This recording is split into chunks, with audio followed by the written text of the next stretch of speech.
تم اس دنیا میں رہتے نہیں بلکہ تم یہاں سے گزر رہے ہو۔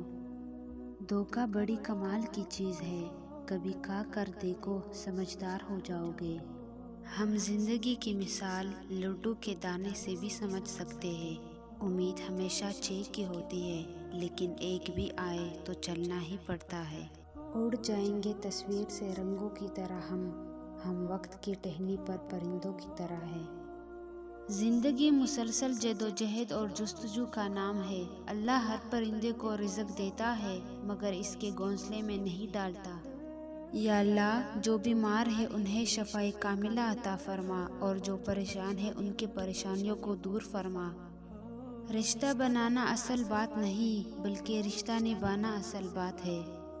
کبھی کبھار ساتھ بیٹھے لوگوں سے زیادہ ہزاروں میل دور بیٹھے لوگ آپ کی مسکراہٹ کی وجہ بن جاتے ہیں۔ آزمائشیں کتنے ہی طویل کیوں نہ ہو، صبر کے صلے ہمیشہ خوبصورت ہی ہوتے ہیں۔ پوچھا گیا حسد کیا ہے؟ کہنے لگے رب کی تقسیم سے اختلاف رکھنا۔ اللہ تعالیٰ پر ایمان انسان کو مضبوط بناتا ہے اور غیر اللہ پر اعتقاد انسان کو کمزور کر دیتا ہے۔ صدائے ایک سی یکسانیت میں ڈوب جاتی ہے، ذرا سا مختلف جس نے پکارا یاد رہتا ہے۔ کسی کو معاف کر کے اچھے بن جاؤ مگر اس پر اعتبار کر کے بیوقوف نہ بنو۔ قبرستان جا کر دیکھے کس کا جسم اور کس کی مرضی۔ اللہ سے بڑھ کر کوئی اپنے بندے کا خیر خواہ نہیں۔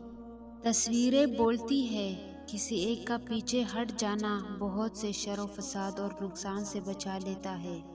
امید خطرناک چیز ہے، یہ انسان کو دیوانہ بنا سکتی ہے۔ امیر اپنی آسائشیں نہ چھوڑے، صرف نمائشیں چھوڑ دے تو غریبوں کی زندگی آسان ہو سکتی ہے۔ دنیا کی لذتوں کو ختم کرنے والی چیز موت کو کثرت سے یاد کرو۔ دنیا کے سبھی لوگ خوبصورت ہوتے ہیں، بدصورتی ہمارے رویوں اور سوچ میں ہے۔ دراصل جو مقام شکوہ ہے وہی مقام صبر ہے۔